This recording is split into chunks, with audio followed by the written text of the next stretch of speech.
Arkham Asylum, A Serious House on Serious Earth is arguably one of the most disturbing Batman novels I have ever read. Written by Grant Morrison and illustrated by Dave McKean, this novel follows Batman as he ventures through the dark halls of Arkham Asylum to quell a riot that has been orchestrated by the Joker. Sounds similar, right? If you have played Batman Arkham Asylum, it's not a surprise that you will know this storyline because Rocksteady took inspiration from A Serious House on Serious Earth. Arkham Asylum is one of the most unique, gritty takes on Batman I've read. I mean, the panels look very creepy and bizarre, which just adds to the whole aesthetic. Quick warning, if you are easily disturbed by concepts, you may not want to watch this because this novel is quite deep and disturbing. But I don't want to go among mad people, Alice remarked. Oh, you can't help that, said the cat. We're all mad here. I'm mad, you're mad. How do you know I'm mad? Said Alice. You must be, said the cat, or you wouldn't have come here. In the year 1901, a young Amadeus Arkham brings his sick mother some tea. As she lies in bed, the tension in the air is eerie as he wanders through his frighteningly empty home. He opens the door to see Elizabeth waiting for him. He asks if she wants something to eat, but she insists that she has already eaten. Then beetles start to crawl out of her mouth, symbolizing that she is not there, which Amadeus states is the first time he felt truly alone. Whenever we hear Amadeus' story, it's from pages of his journal.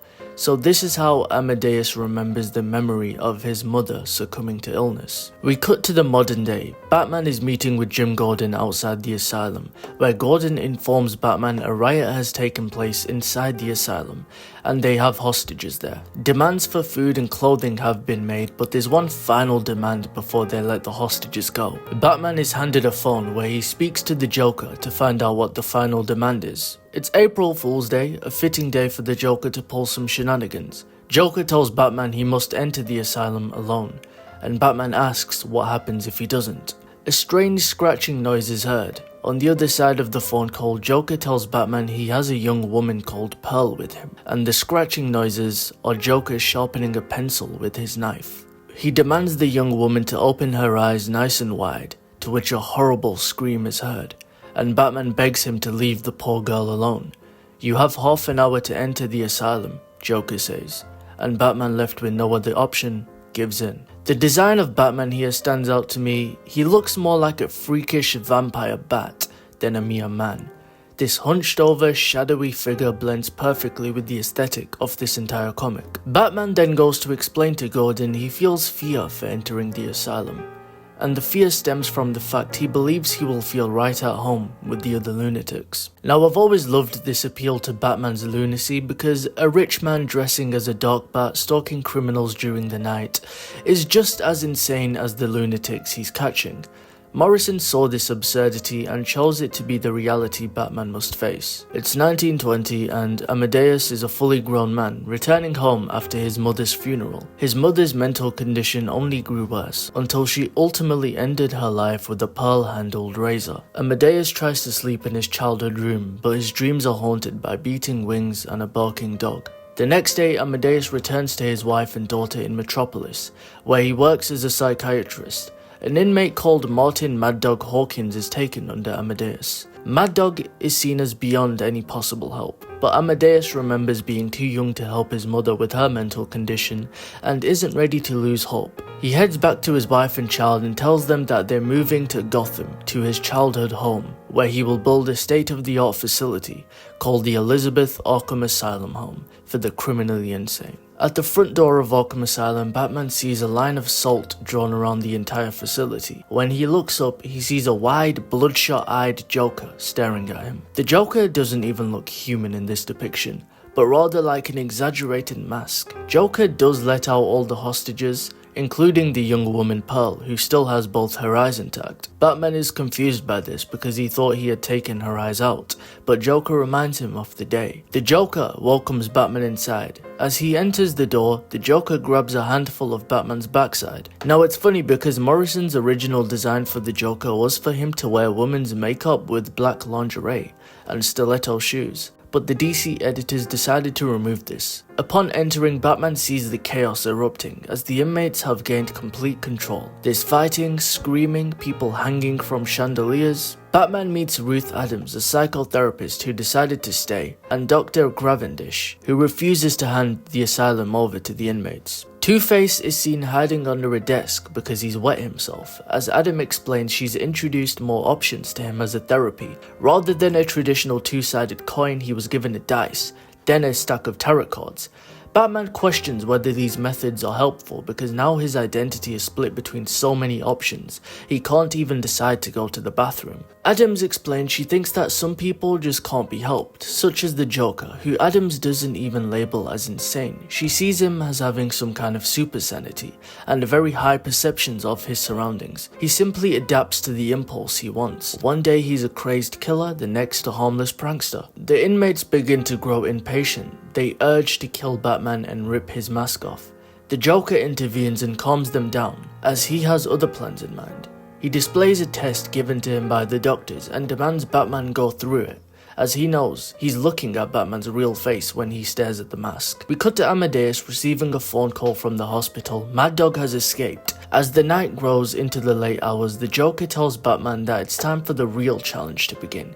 He is to play hide and seek in the asylum and find 4 specific people by midnight: Scarecrow, Clayface, Dr. Destiny, and Killer Croc. If he fails, Batman will be hunted down and killed. Batman shows resistance to when the Joker puts a gun to Dr. Adams' head. With no choices left, Batman is forced to play along. We see a more animalistic side to Batman where he stabs himself in the hand out of frustration. The Joker's men demand to hunt Batman now, and Joker gives in, saying the hunt begins. Let's pretend it's been an hour. We cut back to Amadeus opening the door to his home to find both his wife and daughter carved to pieces, with the words Mad Dog carved into his daughter.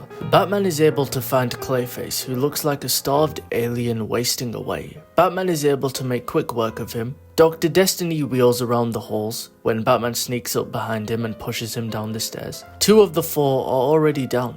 He then spots the Mad Hatter, who in this story likes little blonde girls like Alice from Alice in Wonderland. We jump back to Amadeus, who despite the murder of his wife and child continues to open Arkham Asylum, and one of its first patients is Mad Dog. Amadeus treats him for 6 months, with colleagues praising his will for treating the man who took everything from him. But on the anniversary of his wife and child's death, Mad Dog is receiving his electroshock therapy, to which Amadeus doesn't seem to stop. He fries him to death. After this, Amadeus begins to hear laughter from the empty cells. Batman finds a man strapped into an electric chair called Maxi Zeus, a mentally ill professor obsessed with Greek mythology who believes himself to be Zeus. Here Maxi Zeus is obsessed with electricity and consuming his own feces. Batman meets his next and toughest challenge yet, Killer Croc.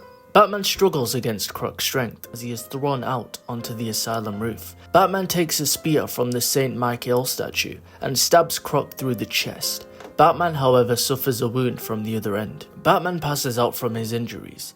He wakes up to find Dr. Gravendish with a razor to Dr. Adams' throat, as it's revealed Gravendish freed the inmates. Now, if we remember that we live Amadeus' story through his journal, it seems it's been narrated by Gravendish the entire time, who lives vicariously through the journals of Amadeus. Elizabeth Arkham is haunted by a vision of beating wings, a bat, the same beating wings Amadeus heard. Elizabeth's delusions have completely taken over.